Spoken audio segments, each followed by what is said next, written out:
Todos, gracias por todos aquellos que siguen a nuestra iglesia Sello de tu Esencia, que también es su iglesia. Somos un gran ministerio, una gran familia, y qué bueno que hoy puedan recibir de esta su palabra. Sé que hoy Dios tiene una palabra para ustedes, pero dispongan su corazón y puedan escuchar el mensaje completo. Ah, Generalmente yo me encuentro con personas, con indígenas y demás, que han perdido, por ejemplo, con el tiempo, han perdido sus raíces. Y lo que hacen es que algunas lenguas, porque cada tribu de alguna manera, o los indígenas, tienen una característica de cómo comunicarse, cómo poder hablar entre ellos. Entonces, generalmente les dicen, ustedes han perdido su cultura, han perdido sus raíces. Entonces, lo que necesitan hacer ustedes es volver a sus raíces, y generalmente los ponen a investigar sobre sus raíces, a ver de dónde viene su papá, de qué región de Colombia, o bueno, si es en otro país, empiezan a mirar un poco el origen como tal. Y cuando ellos empiezan a encontrar el origen y empiezan a ver la raíz, empiezan a darse cuenta, oh, estos somos, y empiezan a encontrar el valor de. Y creo que a nosotros como cristianos nos pasa eso. Generalmente cuando somos cristianos, generalmente ustedes le dicen, ¿conoció a Jesús? Sí, ya conozco de Jesús. Y es que yo necesito conocer de Jesús para que me vaya bien. Y entonces a veces el concepto de ser hijos de Dios o ser salvados por Jesús, a veces nosotros no lo comprendemos, no lo entendemos. Y generalmente nuestro cristianismo pasa de porque me vaya bien y porque me vaya mal. Entonces, si me va bien, gracias Señor porque estás conmigo. Si no me va bien, entonces yo necesito meterme más con Dios. Y ese es el concepto que yo tengo de Dios. Pero necesito profundizar, necesito ir ahondando un poco más de qué es realmente un verdadero cristiano, de qué es lo que representa un verdadero cristiano. Por eso esta charla hoy la he llamado Diamantes sobre terciopelo negro. ¿Diamantes sobre qué? Sobre terciopelo negro. Generalmente usted va a ver que cuando entra, no sé si alguna aquí ha sido afortunada de que su pareja vaya y le regale un diamante, y si no, pégale un codazo y dígale, hermano, ¿cuándo me va a dar el diamante? No, mentiras, pero generalmente lo que conocemos del diamante es que es un diamante hermoso. Primero porque tienen una presión muy alta para poder conformarse como un diamante. Encontramos diamantes que vienen a través de la tierra por muchos años de presión y salen allí a la luz, y son muy llamativos. Pero cuando usted los pone con muchas luces o lo coloca con otras cosas de fantasía, usted se puede confundir. Pero generalmente cuando uno va a comprar un diamante, el diamante se lo colocan a usted en un velo, en un trapo de terciopelo, para que usted pueda ver la hermosura de ese diamante. Y ese diamante puede representar a Jesús, y a veces nosotros vemos a Jesús y nos quedamos con lo hermoso que es Jesús, pero a veces lo hermoso de Jesús se empieza a perder, como que no entendemos cuán grande es ser cristiano, cuán hermoso es la salvación, cuán hermoso es Jesús, porque lo confundimos con muchas otras bellezas. Pero cuando uno empieza a ver el trapo que está debajo, el terciopelo, podríamos reconocer la hermosura. Y entonces, una de las cosas que uno empieza a ver dentro del cristianismo es que algunos solamente predican de Jesús y de la hermosura de Jesús, pero les cuesta predicar del velo negro. Y el velo negro se refiere al pecado. Si nosotros reconociéramos la necesidad que tenemos de Jesús y por cuán condenados estamos y por qué Jesús vino sobre nuestra vida, podríamos reconocer y valorar más cuando somos cristianos. Y algunos no valoran su cristianismo. A algunos les da miedo predicar de Jesús porque no entienden el mensaje de Jesús. Algunos no entienden el privilegio de ser llamados hijos de Dios porque no entienden el evangelio. Y precisamente en esta mañana voy a llevarles, o el Señor nos va a llevar precisamente a que nosotros podamos comprender este mensaje. Amén. Entonces hoy voy a pedirles que presten mucha atención. Dígale al que está a su lado, preste atención, párele bolas, ponga cuidado y apague el celular. Dígale al que está a su lado. Listo, bien. Vamos a ir a uno de los libros que Pablo, escúchenme bien, Pablo escribió, y es uno de los libros que el 99% o el 90% de lo escrito es teológico. Teológico es un conocimiento doctrinal de Jesús, de lo que es Jesús, de lo que es el Padre y de cómo el Señor ve el mundo. Y este libro de Romanos es uno de los libros donde Martín Lutero, un día que estaba allí en juicio como tal, fue lo que le dio una revelación como tal para que él tomara una postura. Y el libro de Romanos fue escrito más o menos en el año 58, después del tercer viaje de Pablo, y se dice que Pablo ya aquí está maduro escribiendo esta carta hacia los romanos. Él nunca había visitado a Roma. Eso de que Roma fue, Pedro fue el que fundamentó la iglesia de Roma, no es así. Uno ve en el libro de Romanos, aún en el libro de los Hechos, que se dice que en Hechos capítulo 2, cuando vino la revelación del Espíritu Santo sobre todo, o no la revelación, sino el derramamiento del Espíritu Santo, en ese momento hubo personas de Roma y se cree que estas personas fueron las que fundaron la iglesia de Roma. Entonces Pablo quiere escribirles, no ha podido visitar Roma y él lo que hace es escribirles una carta de conocimiento doctrinal. Entonces el 90% de esa carta es un conocimiento doctrinal para que ellos puedan establecer su fe. Esta carta está dirigida a los gentiles. Cuando uno ve gentiles como tal, se está refiriendo a todos aquellos que no son judíos, pero también les está hablando a los judíos. O sea, está hablándole a los judíos y está hablándole a los gentiles, a una iglesia mixta que había allí. Entonces él les está escribiendo con un propósito: fundamenten su fe y puedan entender de dónde vienen. Entonces yo quiero que los que tienen Biblia como tal me acompañen a Romanos capítulo 1. Romanos capítulo 1. Y quiero allí leerles desde el versículo 16 en adelante. Los primeros versículos de Romanos capítulo 1, antes de llegar al 16, está hablando Pablo de que a él fue encomendado el evangelio para ir a predicar a los gentiles.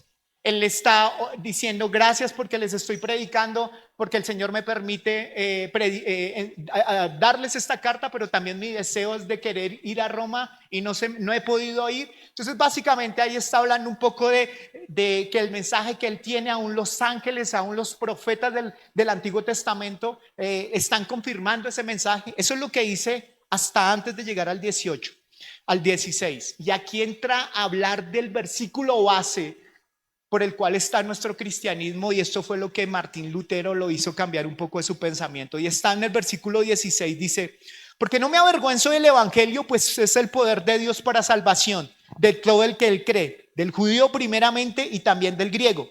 Porque en el evangelio la justicia de Dios se revela por fe y para fe, como está escrito: mas el justo por la fe vivirá. Versículo 18. Porque la ira de Dios se revela desde el cielo contra toda impiedad e injusticia de los hombres, que con injusticia restringen la verdad. Lo primero que vamos a ver vamos a intentar estudiarlo hasta el versículo 24 rápidamente, y vamos con Romanos 1, cuando llega y nos dice allí, nos está diciendo: porque no me avergüenzo del evangelio, porque es poder de Dios para salvación. Lo primero que Pablo está diciendo es lo siguiente. Pablo en algún momento tuvo que ir a predicar a los griegos, y los griegos como tal eran deseosos de saber sobre la religión, deseosos de saber sobre la filosofía y demás. Entonces en el Panteón se reconocía como un lugar donde estaban los griegos allí sentados y empezaban a hacer preguntas. ¿Y cuáles son las preguntas que empiezan a hacer? Bueno, ¿de dónde viene la humanidad? ¿Para dónde va? Y empiezan allá los estoicos, estaban hablando sobre el hombre, fortalecer al hombre y demás. Y allí Pablo empieza a predicar. Y cuando él empieza a predicar sobre la resurrección y sobre Jesús. Y entonces estas personas dicen en el libro de los Hechos que empezaron a burlarse de él. Pero mire, ¿qué es lo que está hablando sobre la resurrección de los muertos y demás? Y me impresiona esto, que Pablo haya tenido que predicarles a gente muy inteligente, pero aún así él no se avergüenza del evangelio. ¿Por qué no se avergüenza del evangelio? Pregúntale al que está a su lado: ¿usted se avergüenza del evangelio? Y usted, generalmente la gente va a decir: no, yo no me avergüenzo del evangelio, porque algunos ni saben qué es el evangelio, y otros tampoco se avergüenzan del evangelio porque no saben qué es el evangelio, pero otros pues, sencillamente porque no entienden el poder del evangelio. Y aquí está diciendo: porque no me avergüenzo del evangelio, le está diciendo a la iglesia de Roma, pues es poder de Dios para salvación. Porque es poder de Dios. Primero, porque el mensaje el mensaje que está hablando aquí del evangelio es un mensaje de buenas nuevas. ¿Un mensaje de qué? Buenas nuevas. Cuando usted le está predicando a otra persona, usted le está predicando un mensaje que proviene del corazón y de la mente del Señor. No es un mensaje, es un mensaje que viene de la eternidad. Entonces Pablo está diciendo, es que lo que yo le voy a predicar a usted no es cualquier mensaje. Les voy a hablar de un mensaje que es Jesús. Y ese mensaje tiene muchísimo poder porque está creado en la mente y en el corazón de Dios. O sea que cuando a una persona se le está hablando de Jesús, tiene un poder, es un poder respaldado por la naturaleza, es un poder respaldado por todo, porque es Dios hablando en ese mensaje. Entonces, Pablo está diciendo, es poder de Dios. Claro que es poder de Dios. Es un poder de gracia. La gracia de Dios es un regalo que proviene de Dios y no es algo que el hombre trabaje para ganarse. Está creado en la mente de Dios y fue traído para los hombres, para que los hombres puedan despertar. ¿A qué? Y ya lo vamos a mirar. Porque no me avergüenzo del evangelio, pues es el poder de Dios para salvación de todo el que cree, del judío primeramente y también del griego. Porque el evangelio, la justicia de Dios se revela por fe y para fe, como está escrito, mas el justo por la fe vivirá. Entonces aquí nos está diciendo algo, porque el evangelio revela la justicia de Dios. ¿Qué revela el evangelio? La justicia de Dios. De dos maneras. Primero, la justicia de Dios habla de que Jesús nos justifica. ¿Jesús nos qué? Justifica. Eso que ustedes ven aquí representa una cárcel como tal y representa que el ser humano está metido en esta cárcel. ¿Qué lo ha llevado a esta cárcel? Esta cárcel está llevada a todo aquello que nosotros hemos cometido delitos contra Dios y contra los seres humanos. Y eso ha hecho que nosotros estemos acá. Eso que usted le hizo a alguien, o ese robo que usted hizo, o ese engaño que usted hizo con alguien y demás, eso tiene que pagarlo. De alguna manera usted dice, no, es que el tiempo apaga las cosas. No, el tiempo no apaga las cosas. De alguna manera, la palabra del Señor también lo dice en Romanos y dice que la paga del pecado es muerte. O sea que cada vez que nosotros cometemos un error o pecamos y demás, nosotros, Dios con su justicia empieza a decir, alguien tiene que pagar por eso que usted hizo. Y eso Dios lo lleva allí. Entonces, cuando habla de justificación, se está refiriendo a que todos nosotros merecemos la cárcel. Todos nosotros merecemos la muerte.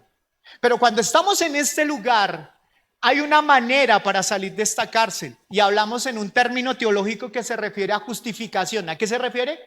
A justificación. Y la justicia de Dios o la justificación se está refiriendo a que ahora que yo estoy acá y yo creo por fe en Jesús, por lo que Jesús hizo en la cruz, que tomó mis pecados y me llevó y los llevó a la cruz y resucitó, automáticamente el que entra a la cárcel, yo salgo de la cárcel, pero el que entra es Jesús. ¿Quién entra? Jesús. ¿Y por qué Jesús? Porque alguien tiene que pagar por nuestros errores. Y es aquí donde Pablo está diciendo que estamos siendo justificados. Ahí lo está diciendo. Porque en el evangelio la justicia de Dios se revela por fe. ¿Y quiénes van a estar acá? Aquellos que tienen fe en lo que Jesús hizo. Amén. O sea, es un regalo de gracia, pero aquel que cree en lo que hizo Jesús automáticamente entiende que Jesús tomó su lugar. A eso se está refiriendo. Pero también la justicia de Dios se está refiriendo a otro término. Y es uno que es más difícil de entender. Entonces justificar se está refiriendo a que el que era culpable ahora lo declara inocente. ¿Qué lo declara? Inocente. Entonces dígale al que está a su lado, usted era culpable, pero ahora Jesús lo declara inocente. Dígale al que está a su lado. Eso se está refiriendo a justificación. Allí lo está haciendo. Pero lo otro que está revelando allí, la palabra como tal, es que está hablando de porque el evangelio de la justicia de Dios se revela. En otras palabras, Dios declara que los seres humanos son justificados debido a su fe.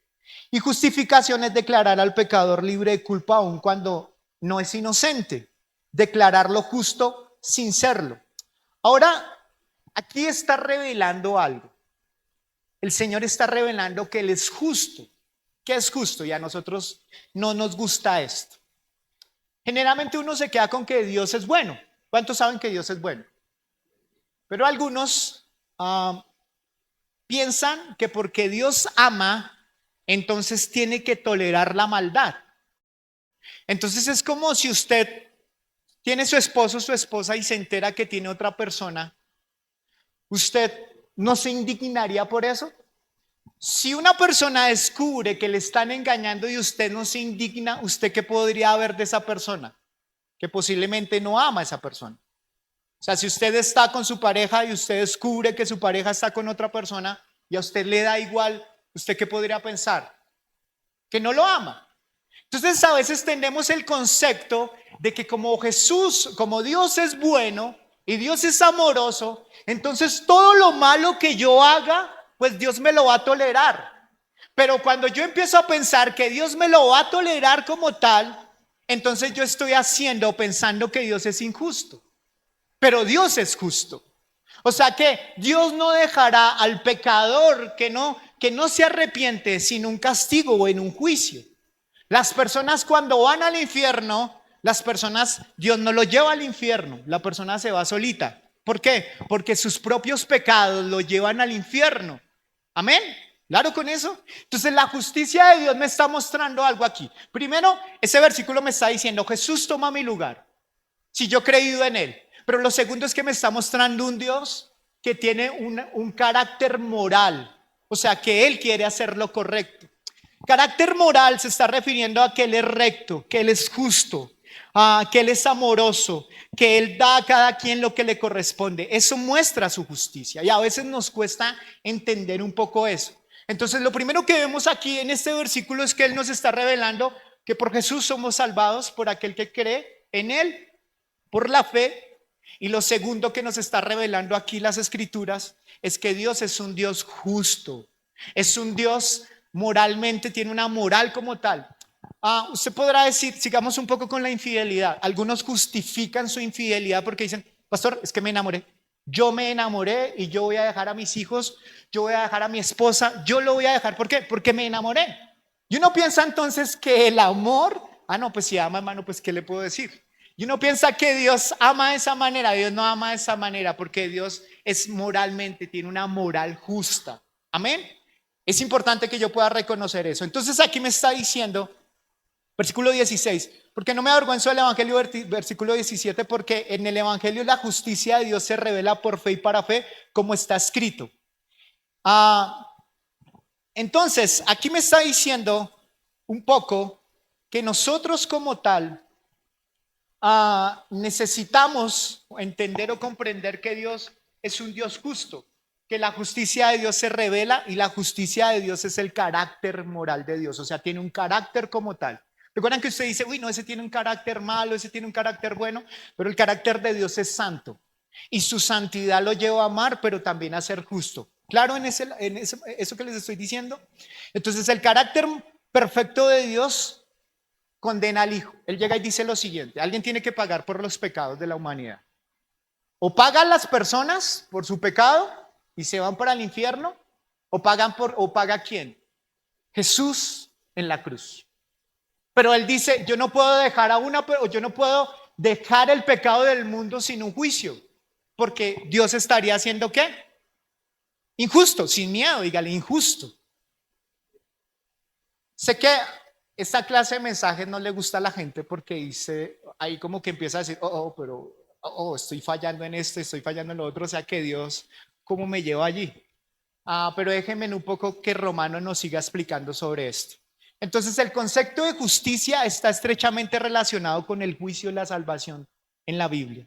El carácter moral de Jesús nos está mostrando que Jesús toma el lugar primero porque fue alguien que nació sin pecado, que fue a la cruz sin pecado y que pagó la justicia de Dios, o de alguna manera lo que hizo fue que satisfizo la justicia perfecta de Dios en la cruz.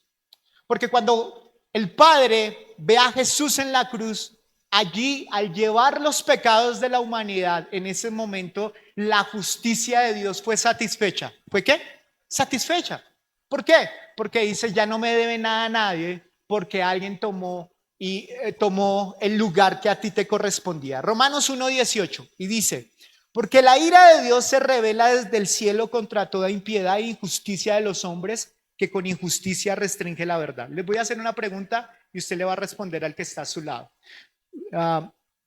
¿Usted cree que Dios se aira? ¿Sí o no?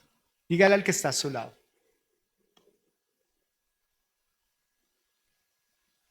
¿Dios se aira? ¿Sí o no? O sea, si se enoja o no. No, Dios es santo y no se puede airar.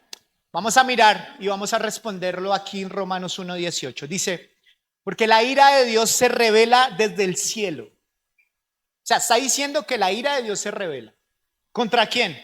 Contra tres cosas: contra la impiedad de los hombres, contra la impiedad, contra la injusticia de los hombres y contra los que restringen la verdad. Tres cosas.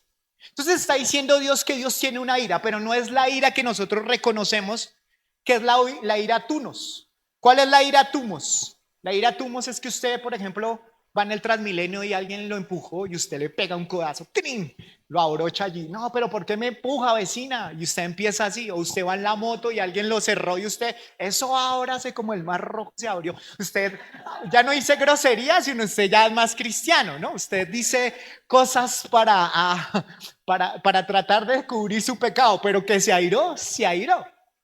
Entonces uno piensa que Dios es airado. Cuando uno cree que Dios es airado, es que Dios, discúlpeme la expresión, Dios se enrabona por cualquier cosa. No. Hoy no fuiste a la iglesia, castigo de Dios por no ir a la iglesia. A veces los pastores nos gustaría que así operara al Señor, pero así no opera, ¿me entienden?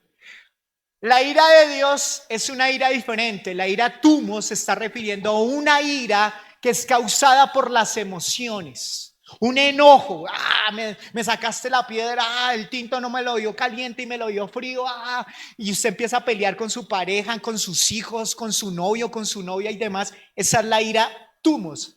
Pero la ira que proviene de Dios es una ira que es diferente, se refiere a la ira orge. ¿Y qué es esa ira?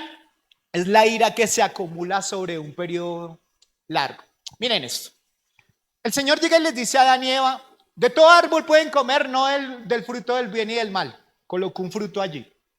El Señor dijo: porque si lo comen como tal van a morir. ¿Van a qué? A morir. Pero cuando Adán y Eva comen del fruto prohibido, ¿qué sucede? No mueren. Y uno podrá decir: pero Dios, sí, pero ¿qué fue lo que dijo? O sea, ¿se está contradiciendo? O sea, ¿cómo está diciendo que van a morir y ahora que no vamos? No entiendo, ¿por qué no los mataste allí? Porque la gracia de Dios los sostuvo por un tiempo, pero finalmente ellos ¿qué? Murieron. O sea, la ira de Dios es que de alguna manera venía un castigo para ellos. ¿Y ese castigo cuál era? La muerte. Entonces el Señor, generalmente uno habla con personas que conocen mucho de la Biblia y generalmente dicen: pero es que yo no entiendo. Dios en el Antiguo Testamento era supremamente severo y airado, pero en el Nuevo Testamento es una madre. O sea, uno lo ve completamente diferente. Yo me quedo más bien con el del Nuevo Testamento. No, el Señor no ha dejado de ser el mismo. Dígale al que está a su lado: Dios no ha dejado de ser el mismo. Entonces explíqueme un poco eso, pastor. Miren, hay una historia que a mí me parte la cabeza, y es una historia donde un profeta llamado Oseas tiene que irse a buscar una novia prostituta y casarse con ella. O sea, me parece terrible. Como un hombre que va a la iglesia, que se sabe todas las alabanzas, que es bien puestecito, que hace bien las cosas, que ora y demás, el Señor le dice: vaya y búsquese una prostituta, váyase en esa zona de tolerancia y búsquela. Él la busca, él la enamora, él le cambia la ropa, la pone linda y demás. Se casan, se va a vivir con ella y esta vuelve nuevamente al lugar de su pecado, allá a vender su cuerpo. Luego vuelve. Y ahora tiene 2 hijos. La Biblia no nos habla exactamente si son hijos de él o fueron hijos concebidos por otro lado. Pero ¿saben qué hace Oseas? Los mantiene, los trata como hijos. Y esta chica nuevamente lo que hace es, no piensen en eso. Luego esta chica nuevamente se va detrás de sus amantes. Y entonces él va nuevamente y la busca. Y ahora era peor porque ahora era esclava, estaba trabajando para un proxeneta.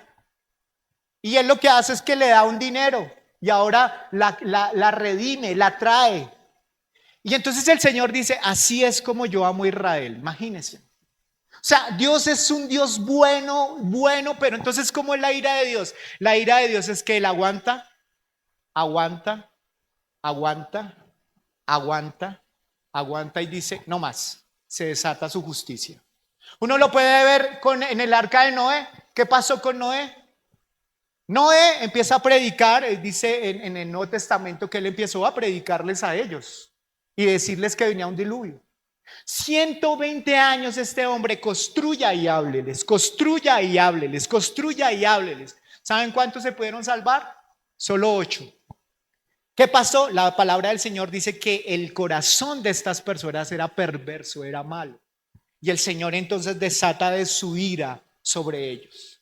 Entonces uno puede ver que Dios sí se aira, que Dios dice, yo he esperado, y tú dices, ay, la embarré, y no ha pasado nada, y el Señor dice, yo te estoy esperando. Es gracia lo que hace que yo te esté esperando para que te arrepientes. Gracia, gracia. Pero yo no te puedo dejar sin castigo porque eso hablaría mal de mí, de mi carácter. Gracia. Y el Señor está esperando, esperando y esperando. Y entonces eso es lo que Pablo le está diciendo a los romanos. Porque la ira de Dios viene y se revela desde el cielo contra toda impiedad. Eso es lo que dice. Pero miren esto. Hay una ira que es la más tesa de parte de Dios. ¿Usted sabe cuál es la ira más tesa de parte de Dios? La ira más tesa de parte de Dios es cuando llega y dice este hombre, ¿sabes una cosa? Dios, estoy cansado, yo quiero irme a fornicar y adulterar. Yo ya estoy cansado de que hay que principios y demás, no, yo quiero vivir en pecado, yo quiero ir a meter droga, yo quiero ir a rumbear, yo quiero, con mi cuerpo hago lo que yo quiero y yo hago esto, yo hago lo otro y eso, no quiero saber nada de Dios. Entonces, uno de los juicios más grandes de Dios es cuando Dios dice, ¿sabes qué? ¿Quieres seguir pecando? ¿Quieres seguir con tu adulterio? ¿Quieres seguir con eso? Entonces, ¿sabes qué les dice? Bien pueda, hazlo.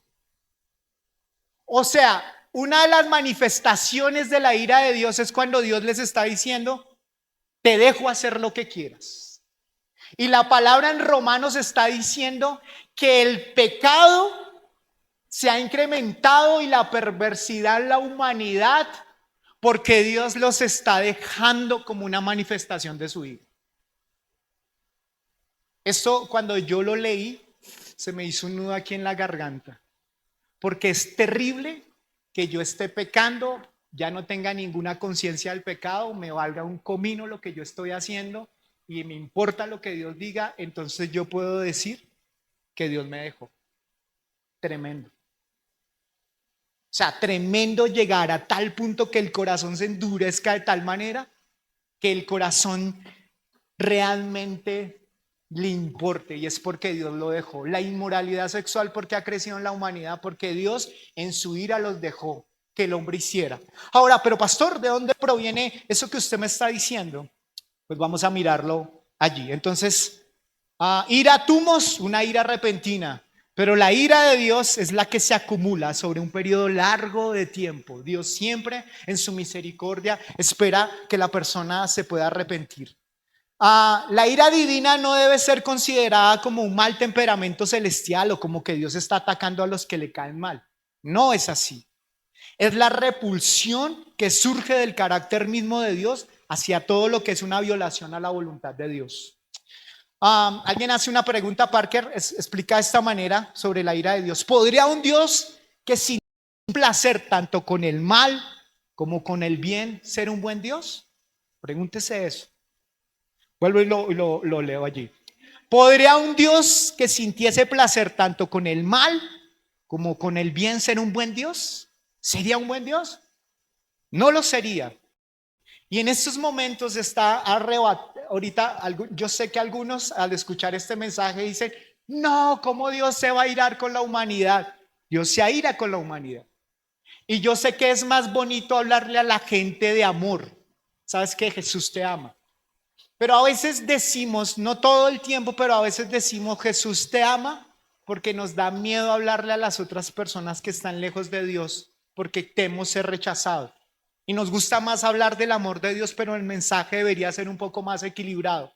Porque recuerden que la esmeralda, cuando muestro esa tela negra, puedo ver el pecado y de dónde Dios me ha sacado. Pero bueno, vamos a seguir avanzando. Entonces, la ira es revelada de parte de Dios. El carácter moral de Jesús ya lo explicamos como tal. Ahora vamos a lo siguiente.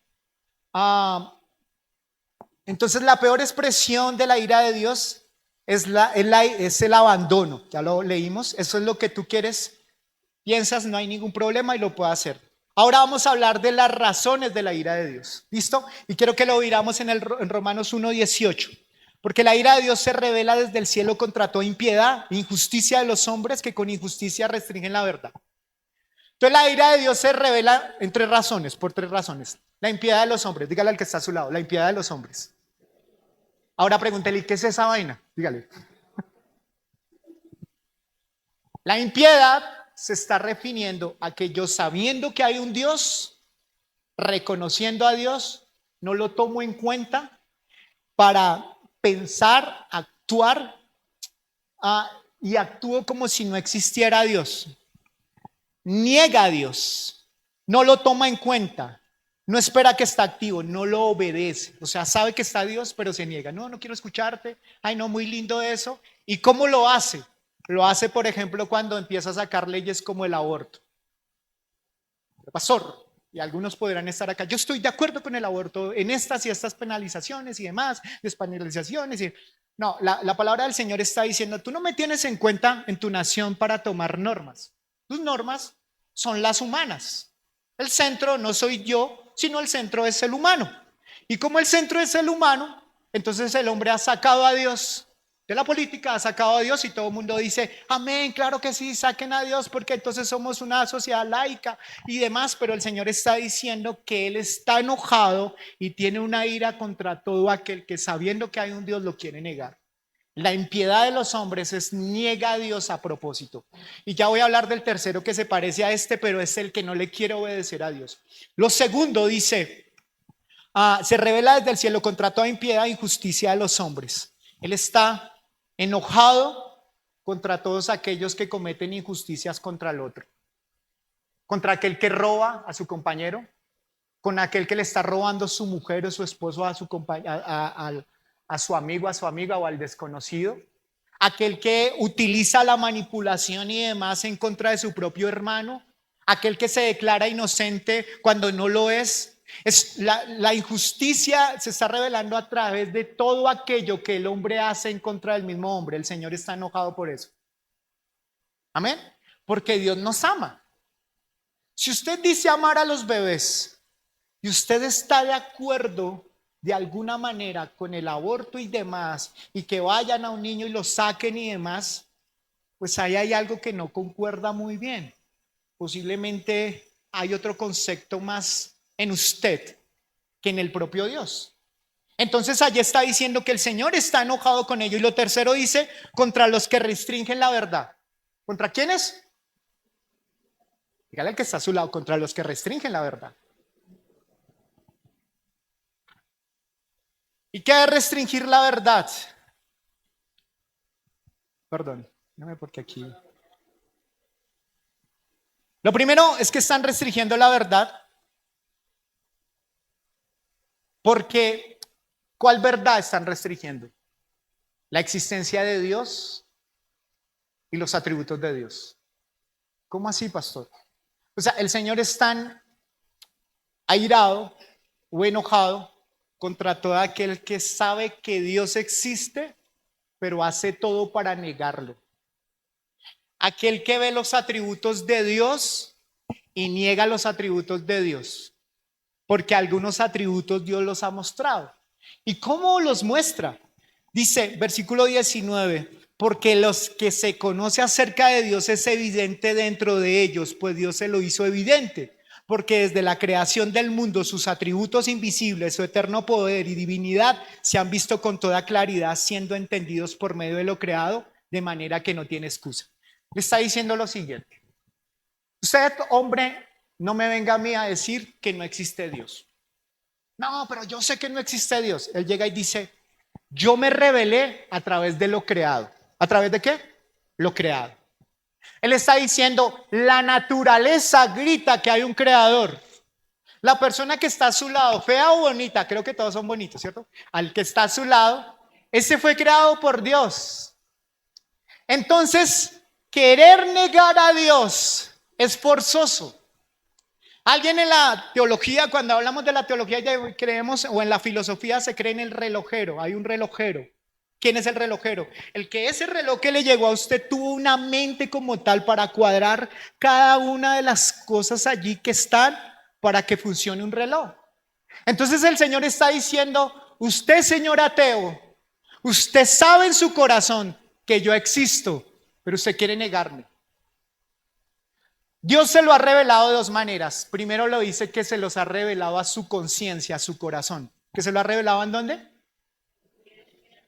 ¿Dónde dice eso, pastor? Lo dice en Eclesiastés capítulo 3, 11, dice, Él ha hecho todo apropiado a su tiempo, también ha puesto la eternidad en sus corazones. O sea, el Señor ha puesto en el corazón de los hombres que hay una eternidad. Y lo segundo también lo dice ahí en Romanos, cuando llega y dice lo siguiente, en el capítulo 2, versículo 15, dice, mostrando la obra de la ley escrita en sus corazones, dando testimonio en su conciencia y acusándoles o defendiéndoles de su razonamiento. O sea, hombre que no conozca a Dios o conozca a Dios, todos tienen una conciencia. ¿Todos tienen una qué? Conciencia. Y a veces usted se confunde, porque usted a veces encuentra familiares que son supremamente honestos y correctos en todo. Y uno dice, ese se va a ir para el cielo. ¿Se va a ir para el cielo? No, pero es que tiene una alta conciencia. Eso no, la persona o una atea tiene un alto grado de conciencia. Y esa misma conciencia le está diciendo, Dios existe, Dios existe. Pero el hombre ha querido restringir su verdad.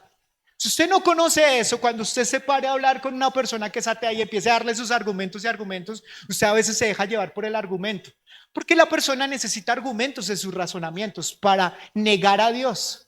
Pero si usted sabe este principio, usted sabe que está operando esto. ¿Qué? El corazón de este hombre está queriendo restringir la verdad y está buscando argumentos para restringirlo. Pero en el corazón él sabe que existe un Dios. Y su naturaleza grita todo el tiempo y su creación que existe un Dios. ¿Amén? Gracias por los poquitos amenes.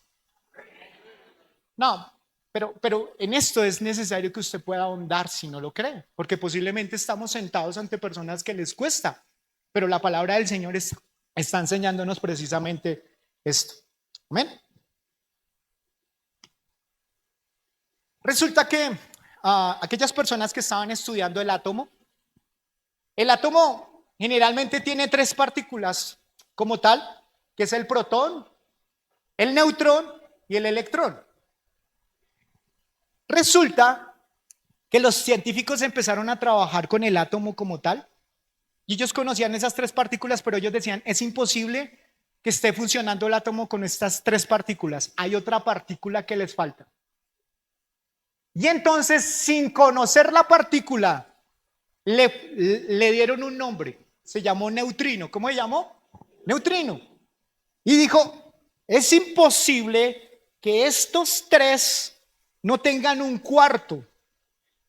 Por necesariamente tiene que haber un cuarto elemento. Y ese cuarto elemento es el neutrino.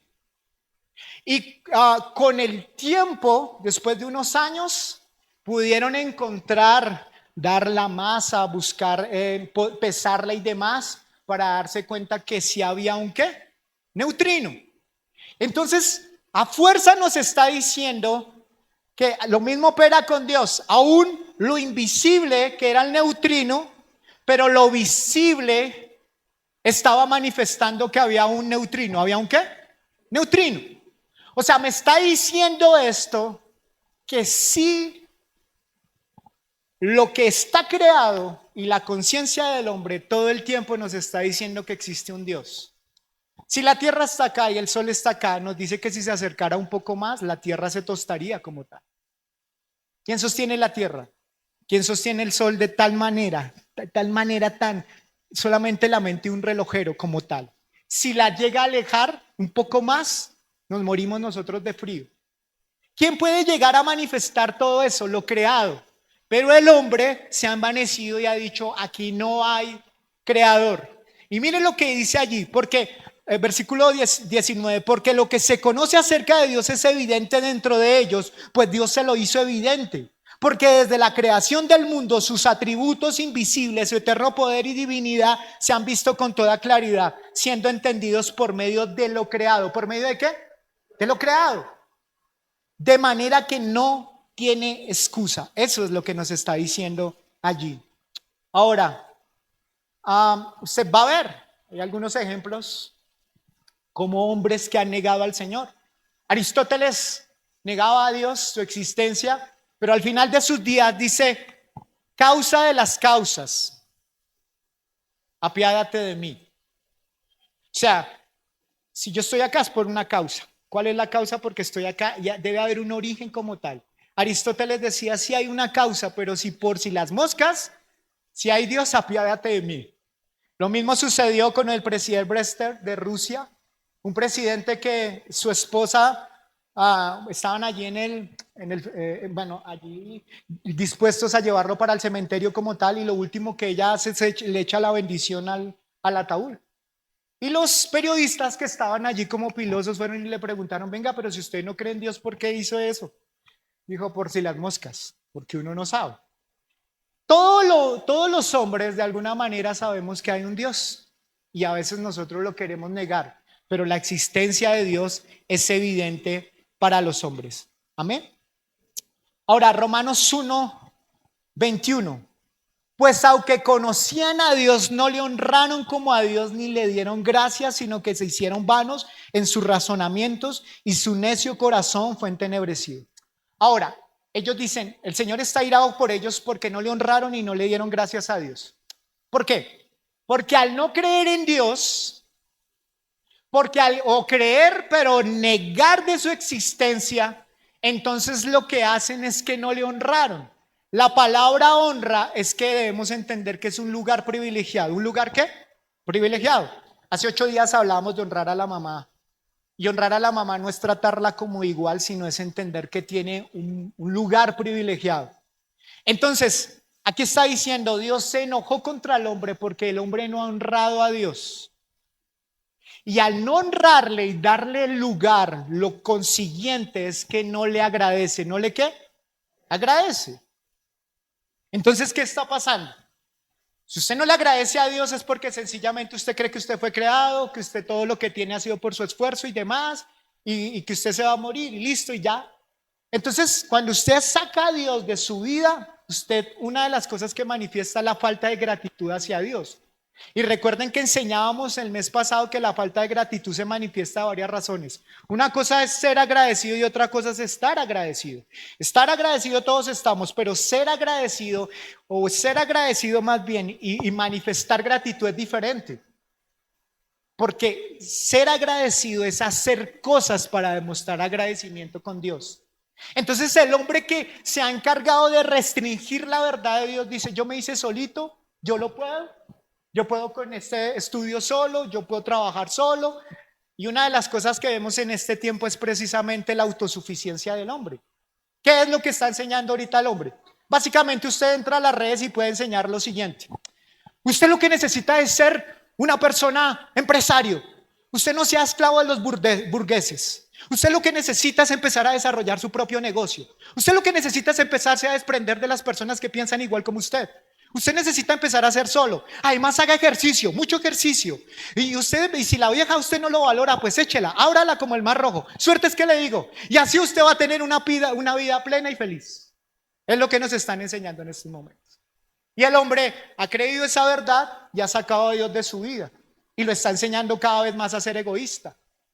Piense diferente, igual que la gente. Usted necesita rodearse de personas que lo lleven a crecer y entonces se le está diciendo en un mensaje subliminal: vuélvase egoísta, no crea en las personas, no piense tanto en los demás, haga su propia vida y demás.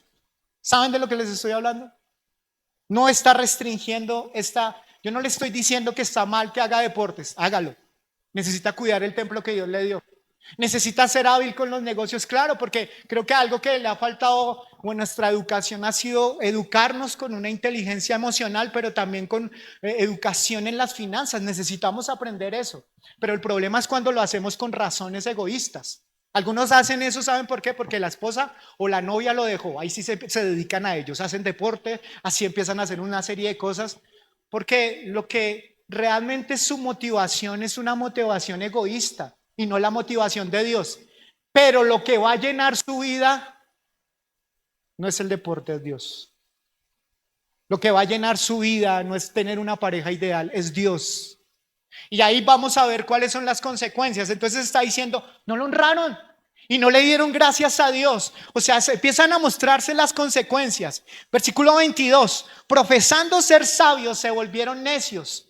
¿Cuál es la consecuencia de ese hombre? ¿Se cree sabio? Mira, ahí lo está diciendo las escrituras, se cree sabio. No, yo me creo sabio, yo mi conocimiento, todo lo que yo sé y demás, y todo lo que tenga que ver de sacar a Dios, se hicieron sabios en su propia necedad, dice allí, versículo 23, y cambiaron la gloria de Dios incorruptible por una imagen en forma de hombre corruptible, de aves, cuadrúpedos y reptiles. Por consiguiente, Dios los entregó a la impureza, a la lujuria de sus corazones. ¿Dios los qué? Entregó. Dios los entregó. Sí, quieres seguir pecando y quieres vivir lejos de mí y quieres hacer tus cosas a tu manera. Bien pueda. La puerta está abierta. Hágalo. Bien pueda. Y entonces le está diciendo esto acá. Miren lo que está diciendo acá. Les está diciendo que ellos corrompieron la verdad. ¿Cuál verdad? Que Dios existe. ¿Cuál verdad? Que Dios manifiesta sus atributos, que existe Dios, pero quieren sacar a Dios, quieren sacarlo de todo, absolutamente todo, y el Señor está enojado por eso. Entonces dice que esa corrupción de la verdad, el razonamiento es envanecido y corazones entenebrecidos. El hombre se creyó sabio, o sea, es un razonamiento, yo tengo razonamiento, pero un razonamiento para negar a Dios. Se entenebreció su entendimiento y cambiaron la gloria de Dios. Y también dice, y una corrupción a la adoración. ¿Una corrupción a qué? A la adoración. ¿Qué es eso? El Señor está diciendo, ustedes en lugar de amarme a mí, ustedes aman lo que yo creé, en lugar de amarme a mí. Y ese es el principio de los males. Por eso usted ama más un árbol que a Dios. No, la madre naturaleza, sí, la aman y empieza. La energía de la madre naturaleza. Usted empieza a amar más lo creado. Uy, esa niña está linda. Y la ama más a ella que a Dios. Y Dios le está diciendo, se corrompió su corazón. ¿Por qué? Porque ustedes están amando lo creado y no al creador. Y ese es el gran problema que nosotros tenemos. Amamos más nuestro trabajo, idolatramos más bien a una pareja. Si la pareja nos dejó, nos queremos pegar un tiro con un banano, porque sentimos que lo que nos estaba sosteniendo completamente nuestra vida era un hombre o una mujer. Y dice que eso se desató porque no le dieron el primer lugar a Dios. Amén. ¿Cuántos aman a su iglesia? Porque yo sé que esta clase de mensajes no nos gusta muchas veces.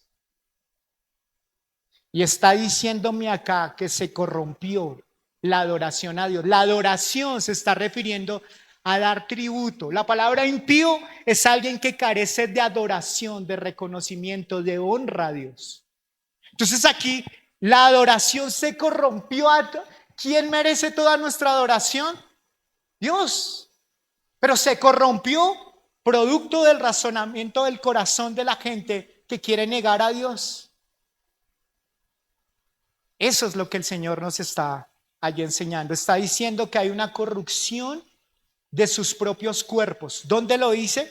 Por esta razón Dios los entregó a pasiones degradantes, porque sus mujeres cambiaron la función natural, porque la es en contra de su naturaleza. Y de la misma manera también los hombres, abandonando el uso natural de la mujer, se encendieron en lujuria unos con otros, cometiendo hechos vergonzosos. Hombres con hombres y mujeres con mujeres y viceversa. No mentiras. Y recibiendo en sí mismo. ¿Por qué llegó a tal punto eso?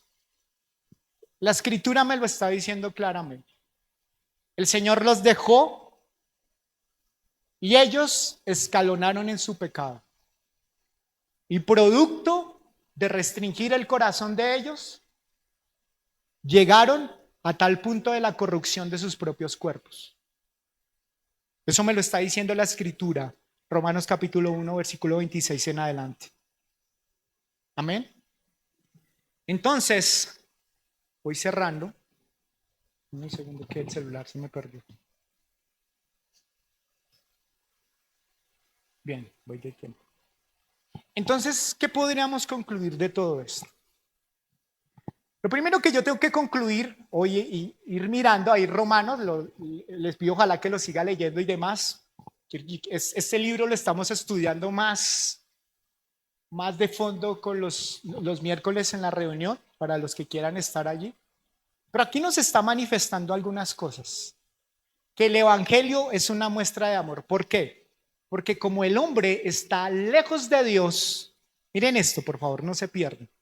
Por como el hombre está lejos de Dios, cuando usted está evangelizando, Dios dice, yo a ellos los amo y quiero hablarles de que hay una oportunidad para ellos. ¿Cuál es esa oportunidad? Ellos que están allá lejos de Dios, les voy a mandar a Jesús. El evangelio es Jesús. Dígale que está a su lado, el evangelio es Jesús.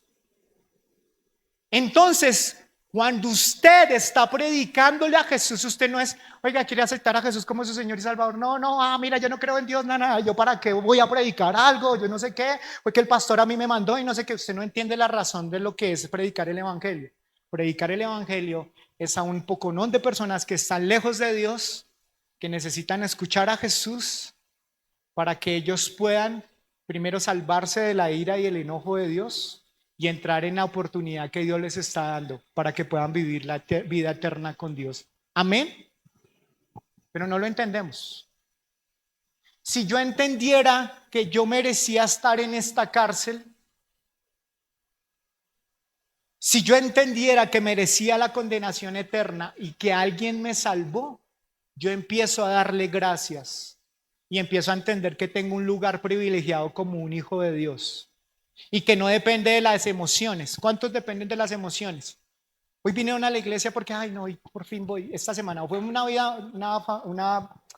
vida dura esta semana o porque quiere venir a agradecer a Dios y entonces su vida depende emocionalmente de las cosas. ¿Qué tal Dios dependiera de eso? Hoy no eres hijo de Dios, hoy sí, mañana no. No, Dios no dice eso. Yo sé que hay una doctrina que dice que la salvación se pierde, pero bueno, eso es otra cosa. Entonces, ¿qué es lo que nosotros queremos que podamos nosotros entender? Es que ser cristiano es un privilegio que el Señor te ha alcanzado, manifestando su amor y diciendo, yo a ti te amo tanto, que tú estás separado de mí por todos tus pecados.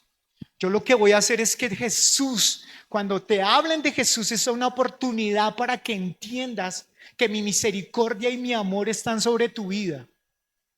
También yo tengo que comprender que este mensaje de salvación tiene un punto final. ¿Tiene un punto qué?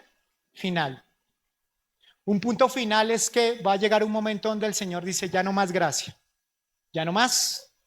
Se acabó la oportunidad para que hablaran. Por eso se compara mucho con el arca de Noé. Llega un momento donde dice, ya no más, los que se subieron y los que se quedaron, se quedaron. El Señor está diciendo que cuando tú tienes la oportunidad de hablarle a tu familia, tú tienes un gran privilegio de poder hablar lo que Pablo estaba diciendo. No me avergüenzo del evangelio porque es poder de Dios. ¿Ya lo puedo entender porque es poder de Dios? Amén, iglesia. Y si no, volvemos a iniciar la charla. Yo tengo que reconocer porque es poder de Dios. Pablo no estaba mendigando, oiga, vengan griegos, déjenme hablarles de un tal Jesús. No, él iba con autoridad porque él sabía de lo que les estaba predicando. Porque él entendía el valor de ser cristiano. Y más aún, él decía, yo todo lo doy por un tal Jesús. Porque él estaba supremamente agradecido por ello. Y es una de las cosas que nosotros hemos perdido. Es que más que me vaya bien es importarme mi eternidad y la eternidad de mi familia. Cuando el evangelio me alcanza, entonces Jesús empieza a entrenarme, me ayuda, es mi consejero, es mi amigo, es el centro de todo. Empiezo a amarlo. No es que empiezo a amar una religión y por miedo al infierno entonces amo a Jesús. No, cuando conoces a Jesús te enamoras de él, empieza a ser tu amigo, tu parcero, te empieza a corregir. Cuando estás en los momentos de angustia te dice, venga para mí, viene, está cargado y cansado, ven, yo te voy a dar paz y descanso. Y allí empiezas a disfrutar el verdadero Jesús. Amén. Pero la gente no va a poder conocer a Jesús si no entiende su condición de pecador y que necesita un Salvador que es Jesús. Eso, por eso es diamante que es Jesús y la tela negra de terciopelo que es el pecado de donde Dios nos salvó. ¿Creen que ahora tiene un valor mucho más fuerte cuando lo vemos de esta manera? Entonces, no me debo sentir avergonzado de ser cristiano, sino más bien afortunado. Lo que predicamos es poder. Dios no nos ha dado una verdad eterna. Dios nos ha dado una verdad eterna, un mensaje que la gente no entiende o que no quiere entender. Es un mensaje que tiene sus días contados, ya lo dije. Es un mensaje de salvación, es un mensaje para conocer a Jesús y que Él me conozca a mí. Es un mensaje para no avergonzarme. Ya sabes ahora por qué agradecer. ¿Ya sabemos por qué? Agradecer.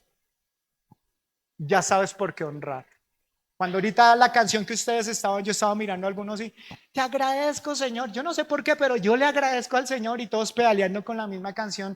Pero cuando yo entiendo, hombre, es que Jesús tomó mi lugar, murió por mí, fue azotado, golpeado, su nariz le partieron el tabique, le quitaron los pelos de su barba, lo exhibieron, lo desnudaron por amor a mí. ¡Wow! Tengo mucho por agradecer. Y entonces allá es donde tú empiezas a ser cristiano, no de porcelana, sino un cristiano real, que entiende que tiene un gran privilegio que otros están rechazando. Amén. Quiero que se ponga en pie y vamos a orar.